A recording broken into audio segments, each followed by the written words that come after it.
First of all, thank you for inviting me to your conference. As you can see, my name is Erik Hagaseth Haug, and I work at the University of Applied Sciences in Norway. In today's short speech, I will focus on the concept of integrated guidance and talk to you about how to build comprehensive career guidance systems with the best of both digital and physical approaches. And let's see, I'm planning to focus on the context for guidance, then move on to an argument for a shift in the guidance provision based on the principles of blended or integrated guidance. And finally, give examples of the development of career guidance services in Norway.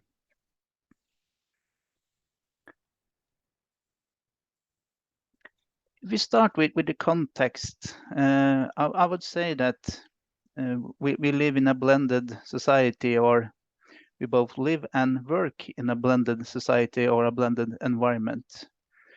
As we all know, we now shift among different arenas in life, including the working life, between meetings, digital meetings, working on digital platforms, and so on. And this shift has gained quite a lot of attention in the field of guidance. And there are several articles, reports, both on European level and national levels, focusing on these digital transitions in lifelong guidance. And as you can see, I just brought one recent publications from this CEDEFOP, European agency, who focus on this rethinking careers practitioners' professionalism.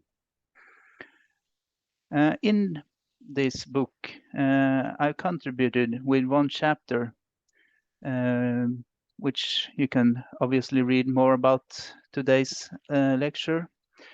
And the focus is on a context-resonant approach.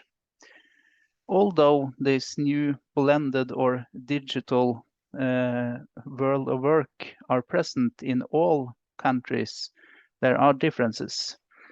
And I argue in this article and in today's session that we have to pay close attention to the context, meaning the country or even the different regions inside a country, when trying to develop good career guidance services.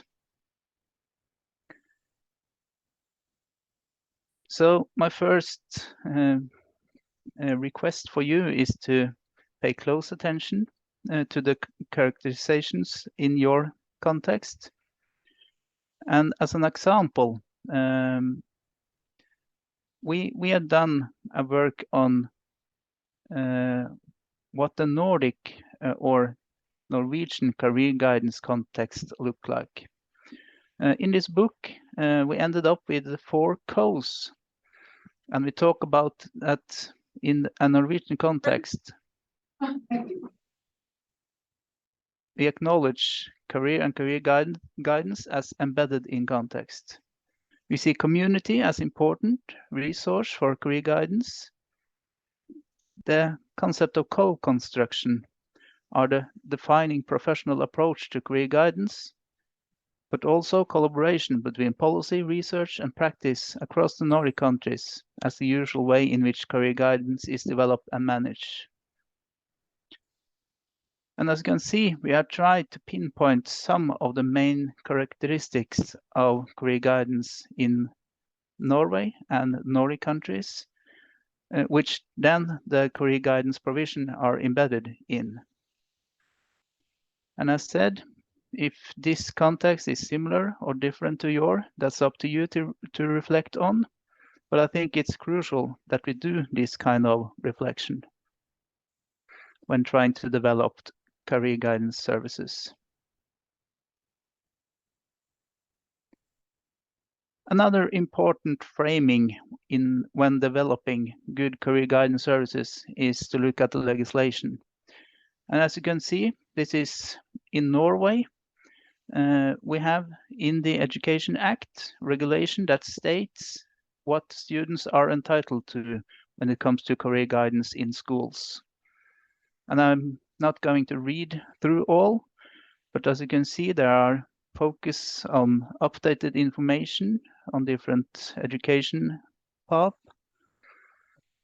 and also this focus on training to find and navigate through information sources, which we in Norway call career learning or developing of career competences, which maybe some of you are familiar with from this career management skills approach, which, for example, Ronald Sultana talks quite a lot about, and which we find in different European projects the recent years. But the important part is that students are entitled to guidance, and the task is then, of course, to develop good career guidance that fits students and take care of this blended digital physical context.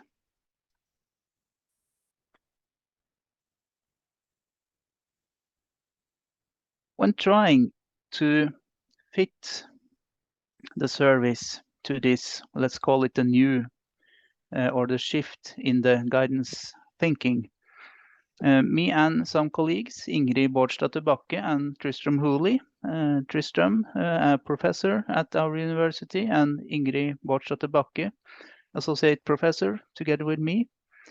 We have tried to write out the concept of integrated career guidance and career learning based on some important principles I will briefly present for you now before going to a more practical part of the presentation. As you can see, the development of integrated guidance requires career professionals and service designers to explore questions of what technologies to use and how to use them. This includes considering how digital learning environments should be designed, considerations of what the role of educators and career professionals are, and critically question about how online provision can be symbiotic with activities that take place face-to-face. We urge that we don't get this shift from face-to-face to only digital service, but that we still need both digital services and face-to-face services.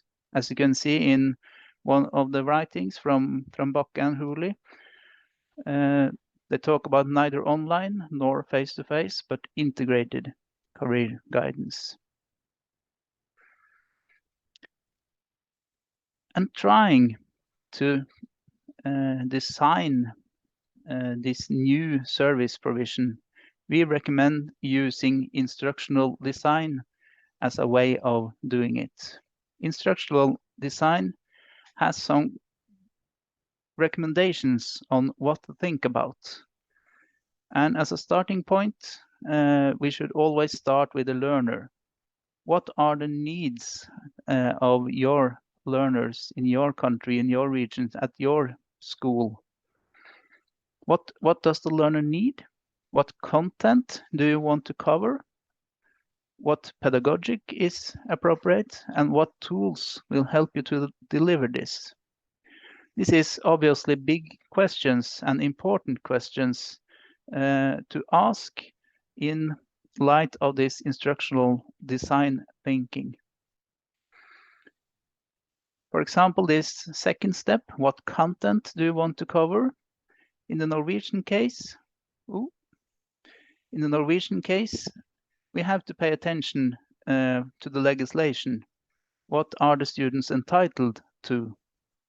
And then develop based on both what they need, what they say, what they experience they need, but also the legislation. There might be a not a struggle, but some tension between those perspectives, because often we see that the society represented by the legislation maybe wants some other stuff than the students. So at this point, we have to balance between the legislation and the needs of the students, and then move on to the other steps in this ladder. Another key question, another issue is to focus on where are the learners. More concrete, we can talk about, okay, do we meet the learners at school, or do we have to meet them at different digital platforms these days? What does that mean for the guidance service provision? Other important questions would be, what are you trying to achieve? What limits are there on what you can do? Obviously, we have to pay attention to time, space, but also skills among us. Do we have the skills to develop integrated services? Do we have some tools to hand? And even more important, what are you going to do with those tools? And finally, we argue that a sort of action learning approach, where we try to develop something, we try it out, but then of course evaluate it at the end, is important, and ask the question, did it work? Why did it work? Why didn't it work? Is there something we can change for another group of students, and so on? So as you hopefully see, we argue for a quite practical approach, not making integrated guidance something very unique, but building on both didactics and pedagogics that are used in schools, and then transform it into how we build up good career guidance services.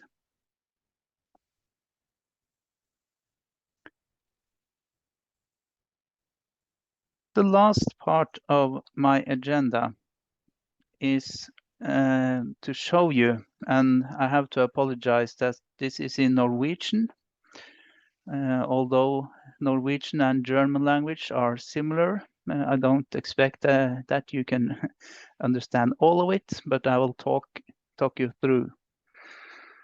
Because in Norway, as you saw in the slide concerning the context, there is a very close cooperation between the policymakers, the researchers like me, and the practitioners. And for the last couple of years, there's been quite a lot of development in the guidance field in Norway. We have developed a national lifelong quality framework, which I could talk to you more about, but that have to come in another session. But we also developed a national, public and free career guidance service called careerguidance.no, karriereveiledning.no. In this service, you can talk to a career guidance practitioner on chat or on telephone. This is an open service, but mainly aimed at the adult part of the population. That said, building on the ideas on integrated guidance, we have integrated self-service tools at this karriereveiledning.no. These are tools, in my opinion, very relevant for students at school, in upper secondary school and also lower secondary school. And this different tools consist of tasks students can work on by themselves. You'll find videos, etc. And the topics aims at how do I get a job, or I want to take an education that are secure, that most likely leads to a job. We have questions like, I don't have a clue about what to do. I want a job, but I don't know what kind of job. And the whole idea of these questions are to have the students interested, getting curious, because, oh, I don't, this is similar to what I'm thinking. I want a job, but I don't know what. Let's click on it. And then you get into different resources aimed at trying to help them with this issue. Last year, we have approximately 40,000 users of this service. It was launched last year, so it's quite new. But both this chat and telephone service and self-service tools are open and free. That said, we have, again, based on the ideas of integrated guidance, we have this parallel service face-to-face. And as already mentioned, students in secondary school are entitled to guidance. And at my left, you see a list of career guidance centers for adults, which are in all the counties in Norway.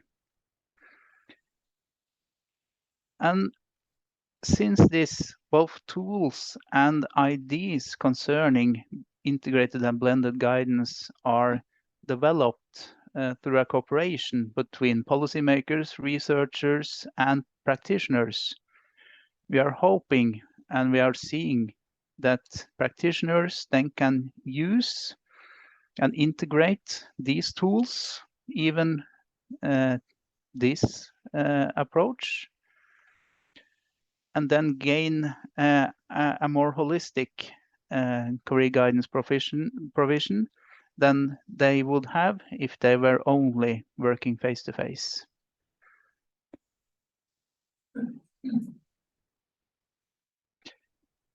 So to sum up, I think that career matters to your learners. It provides the context for learning, and it is a learning activity in its own right. The internet shapes and reframes the way in which we develop our careers. And I would say we live in an increasingly blended environment, which we as guidance practitioners have to take in concern when developing services. As educators, we need to help learners to increase their capacity to learn and manage their careers, both online, offline, and in blended environment. This is then the career learning part of the approach. And finally, this requires us to engage with the online world in our teaching and to develop integrated career learning opportunities.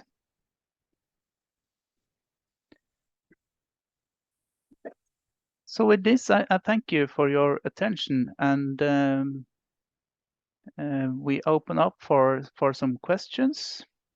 Unfortunately, I made another appointment, so I have 5 more minutes for questions since we were a bit delayed in the program. But now I'll close the presentations and look forward to some questions or comments from you. Thank you.